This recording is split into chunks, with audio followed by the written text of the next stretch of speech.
How does the stone prevent the water? It just means that that place where the stone is, you can't take water from that place. That's all. That they're not benefiting and they're not allowing others to benefit from that place.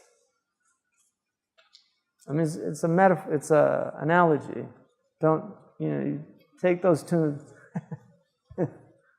Analogies break down. Everything breaks down if you press it too hard.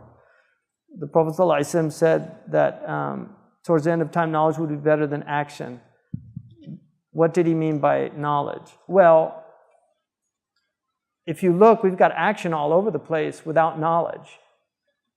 So you can see what a mess the world is in because there's no knowledge. So we wouldn't have these people doing all these odious things in the name of the religion if they had knowledge. So in that way, right now, it's better to learn because what the ummah is lacking is knowledge. We're ignorant. We're an ignorant ummah. We're ignorant of our religion. We're ignorant of the time we're living in. We don't know the time. It's important to know the time you live in. Where do we draw the line between yaqeen and ignorance, specifically in scholars? For example, when it comes to giving fatwa on issues. I mean, one of the things that he mentions in there, and it was actually the next section that I was getting to, he talks about that there are two types of people that came into this ummah that have corrupted it greatly. The first are scholars who think that what they know is the only true thing, and they reject everybody else's opinions. And he said that these people are just a disaster for the religion, because tolerance of different opinions is very important in our tradition. And these are things that people fight over, things like mawlid. And the mawlid is a mukhtalaf fihi. The majority of scholars permitted it. Yeah, there are some scholars that didn't. So if you don't want to do the mawlid, that's fine. You don't have to do it. It's fine. But leave the other people alone that want to celebrate the Prophet's birthday, because they have their proofs from the ulama. Imam Suyuti wrote a very famous fatwa about it in Al-Hawi. So it's just better. If you don't want to, that's fine. But don't say yours is the only opinion. Just say, this is what I think. I prefer this opinion. I recognize other scholars have said this. Wallahu ta'ala a'lam. I saw a fatwa recently, because all fatwas say Allahu a'lam at the end. I saw a fatwa recently that just said, it didn't have Allahu a'lam. It just ended by saying, I'm right and everybody else is wrong. It was amazing. I was thinking, subhanallah, like, what is that? You know, there's little things you know when people aren't trained by real knowledge. I'm going to give you an example.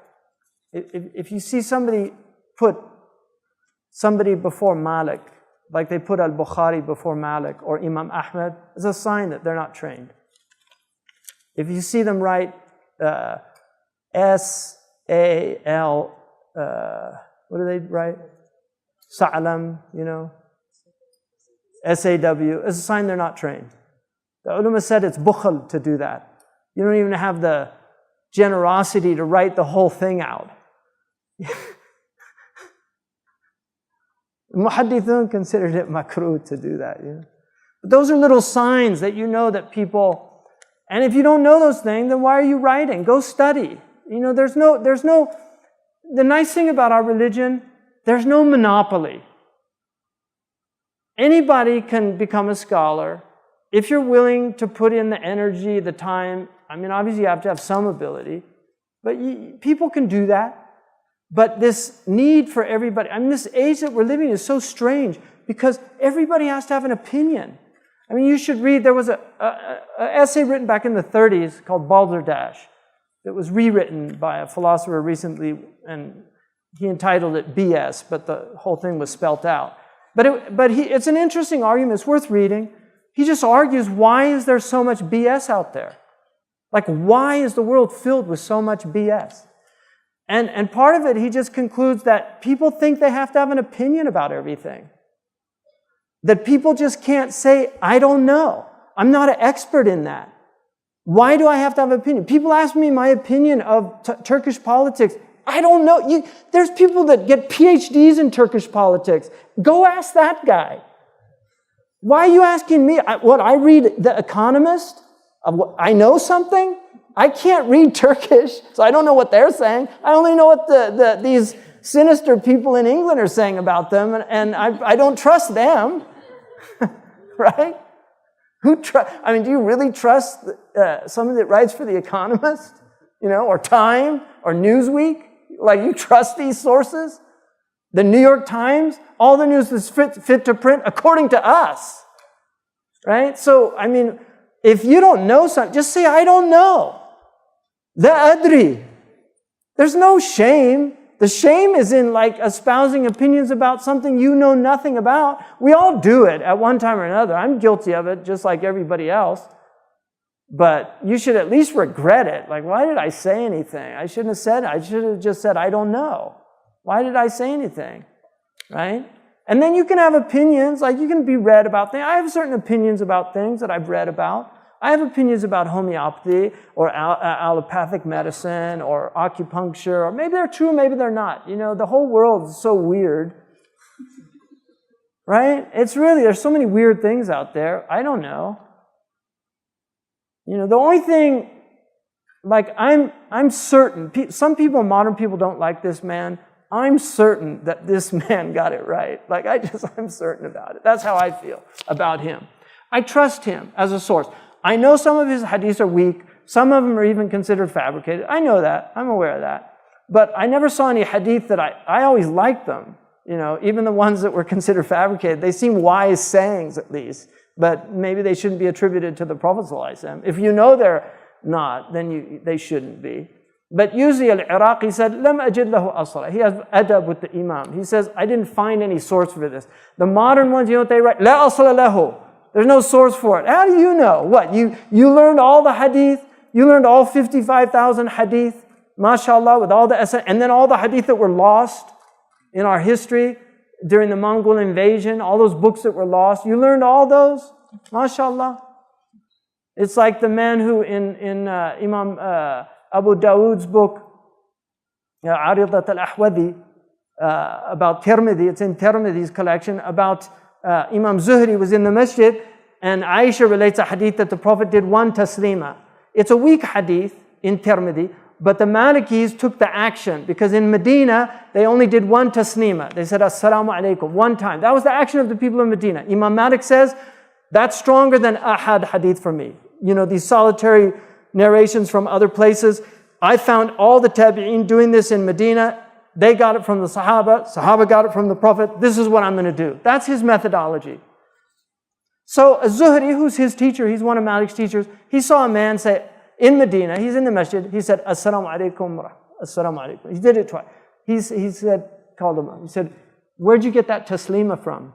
So the man was from Iraq and he was knowledgeable. He said, an fulan, an ibn Mas'ud. He said, I don't know that hadith. Zuhri, he said, I don't know that hadith. So the man said, do you know all the hadith? He said, no. He said, do you know 2/3 of the hadith? He said, no. He said, do you know half of the hadith? He said, yes. He said, put it in the half you don't know. And so, ضحك الزهري, Imam Zuhri laughed. He had a good sense of humor. He didn't get angry. He said, yeah, you're right. But these guys, no, we know everything. We've got Google. We can search the hadith. Oh, it says it's not there. My goodness. It's amazing. Seriously, they check the Google hadith. They think that's it. Because it's not on Google, it can't be a hadith.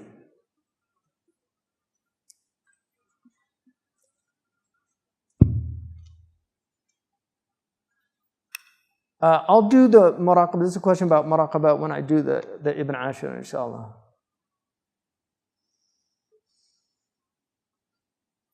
What can we do to make sure that knowledge does not start to lose its effect? Well, I mean, we have to تعرضوا لنفحات الله. It's you have to have the raqa'iq, those things that ترقق القلب, things that are brittle on the heart. Reading the tabaqat is important. Reading about the righteous is important. Reading the seerah is important. The Prophet said, if you can't cry, at least pretend to cry when you're alone, because that can affect the heart. Even like actors, when they cry, they think about negative things that they've experienced or something. They can bring tears. And some are very good at it, others aren't. So, you know, that's a practice. It's a spiritual practice to do that. But that's when you're alone. It's not like when you're in everybody's crying, so you think you should be crying too. You know, Allah, adhaka wa abka. He makes you cry, He makes you laugh. Allah does that. We can't control the heart in that way. But the Prophet ﷺ said to make dua when you're crying. So if you start crying about anything, like your cat dies, you start crying, it's a time to make dua because the heart is open. That's what tears are. They're a sign that something cracked inside the heart. And that's the tears spill out. And there's a statement that Allah is with the brokenhearted. I mean, He designed the world to break our hearts because He's with the brokenhearted. So the world is literally designed to break our hearts. And so when people let you down, just accept it and know that they were designed to let you down. The only one that won't let you down is Allah, and then by extension His Prophet ﷺ, because He's acting on His behalf, and all the prophets. I had a question about adab from the student to the teacher. In a lot of cases, the teacher does not want to be shown adab. So what is the student supposed to do? I think, a lot of this is urf. Okay, so you have customs. We're Western people by and large, and we probably err on the side of not having a lot of respect for elders, that's the type culture that we live in. For those people that have come from South Asia, there's a lot of adab in the South Asian culture traditionally, even in the language. The Malay culture, to say a bad person in Malay is bi adab. They don't have any adab. So that's a pretty negative thing to say about somebody. So those things go under urf. And then the ulama are different, the students of knowledge. Like those of us teaching here, unfortunately, we used to have much bigger scholars like Sheikh Abdullah bin Bayya. We're really more students of knowledge. I consider myself a student of knowledge. The people here, Imam Afroz, we don't have any claims. We're students of knowledge. Alhamdulillah, we've been fortunate to be able to learn and sit with masters. But I'm not saying this out of humility. I'm really not. I am not saying this out of humility. I know what I know in relation to what Sheikh Abdullah bin Bayya knows. Outwardly, inwardly, God knows the difference. But outwardly, I can't even compare myself as a drop, because I know what he knows. I know the minhaj, I know what they studied, I know what he memorizes, and I've spent a lot of time with him and asked him a lot of questions. I know what Sheikh Salih al-Ghursi knows, who's here in Kunya. I read his books, so I know what you're looking at. So those people, maybe when I'm 70 or 80 years old, if I ever get that old, then you can kiss my hand or whatever. Then it's just old age, and it's just a nice thing to do for old people anyway, right? Not just the scholars, just because they made it. In this planet, you get to be 80, you deserve, that people stand up for you. So, but, people have good adab. Everybody here has good adab. I haven't seen any bad adab. Really, I haven't seen any bad adab. Don't think you have bad adab. Inshallah, you're all good people and you have good adab. But we have to be wary of obsequiousness, this kind of slavishness. Some of our cultures have overdone that thing, and it's not a healthy thing for the people, for the teacher. It's just not healthy. The Prophet said it's enough of a fitna for people to say, oh, there goes Fulan when he passes by. It's a fitna. And those are real. So we should be aware of that as well. The best respect you can show to a teacher is to apply what they've taught you. That's the best reward that you can give a teacher, is to apply, because he's going to get a reward for that. If you apply what he taught you, he's going to get a reward for that. So that's how I would look at it, And then we should, if the teacher doesn't have respect for you as well, one of my favorite stories, and this really had a profound effect on me personally. I read a book by one of the scholars from Al-Ahsa who spent a lot of time with Habib Abdullah al-Haddad, the great mujaddid of Hadramaut. And he said one day they went to this village and they prayed Fajr at the masjid. And when they came out, they stayed until Shuruq. And when they came out, all the people came out, and he stayed and he greeted every single one of them. And when they left, the man turned to him and he said, Habib, you could have just waved to them, they would have been happy, but each one you greeted separately. And he said, why were they waiting there, each one, wanting to greet me? He said, because they think you're close to God. And he said, shouldn't I reciprocate? Like, shouldn't I think that about them? There's a beautiful saying that attributed to the Prophet, لا خير في صاحب لا يرى فيك ما ترى فيه. There's no good in a companion that doesn't see in you what you see in him. And if you look at this, there's people here that, you might not have the outward knowledge. I mean, alhamdulillah, I've been afforded time. People have helped me in my life. I mean, I had 10 years, people supporting me. When I went to the Muslim world, people supported me. I was very fortunate. A lot of people want to study, they don't have that opportunity. And that was a gift. And people have helped me to study and read and do those things. But there's people that don't, they could know God, bi'alam billah, even though they don't have a lot of that. No, that's what he said, the three. You have a scholar who doesn't know God, but he knows the rulings of God. And then you have a knower of God, but he doesn't know the rulings of God, other than what he needs for his fardain. And then you have the one that knows both. And that's the siddiq, that's a high maqam. So we don't know who's close to Allah. We don't know. That's something Allah has hidden in His creation. And we should just, when you meet people, you should just assume good things about them. And even the bad ones you meet, the door of Tawbah might come to them at some time. They might actually be beloved of God even in their odious state at the time. Because Allah is not in time. He knows the reality of people. He knows their essences. And Omar was beloved of God when he was, an idolater in Mecca.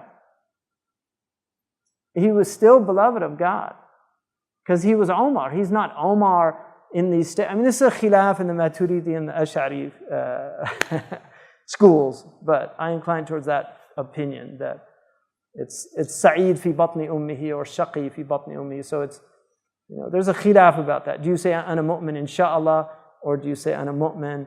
And it's based on the hal and the ma'al, and it's a khilaf amongst the theologians. Assalamu alaikum. Alaikum salam. You were just saying about scholars who goes to ruler and opposite. Yeah. What about scholars who become ruler? A scholar who becomes ruler? Well, again, it's niyyah. Like, to be honest with you, and I understand why they did that, and there's definitely big dangers of that, but people need to also be in these places. I don't want to be that person, but there are people that have to engage these people, and there are always going to be scholars that go and are with the rulers. Some of them have good intentions, other ones just want the dunya. There's people that, it's better to think well of them. But if I would rather have a knowledgeable person in power than an ignorant person, right? I'd rather have a scholar in power than somebody who's not, because knowledge is a light, and it might help them or guide them. So.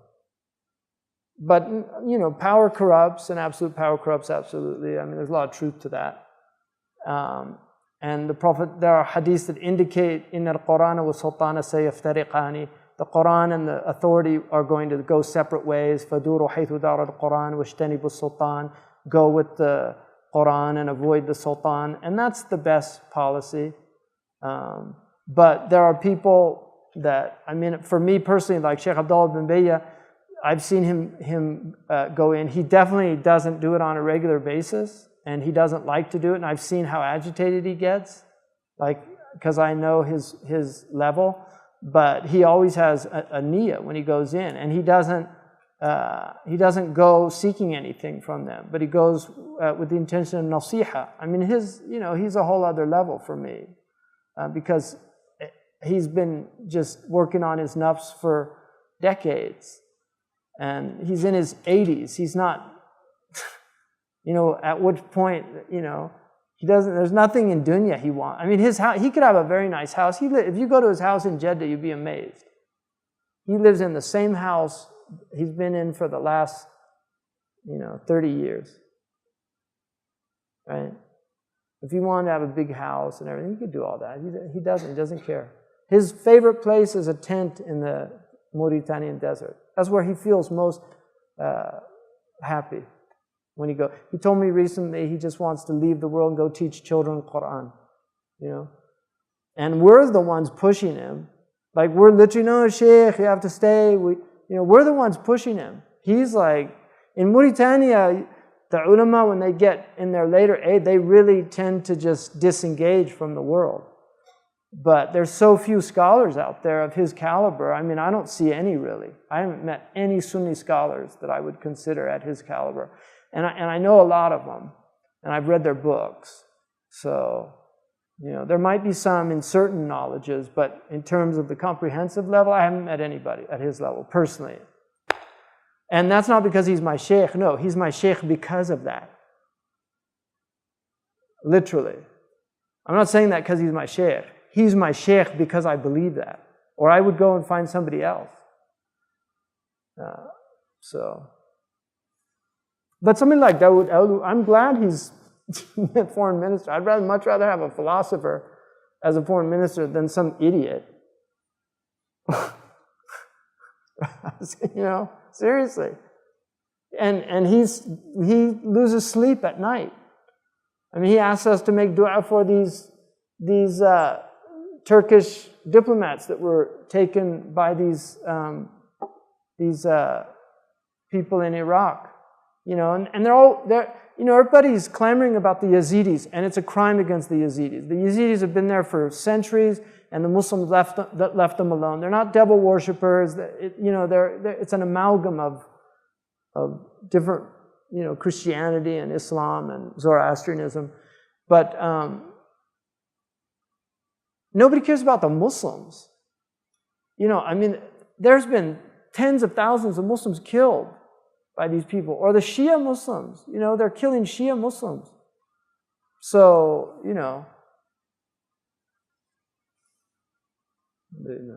we should pray. Jazakumullah khairan.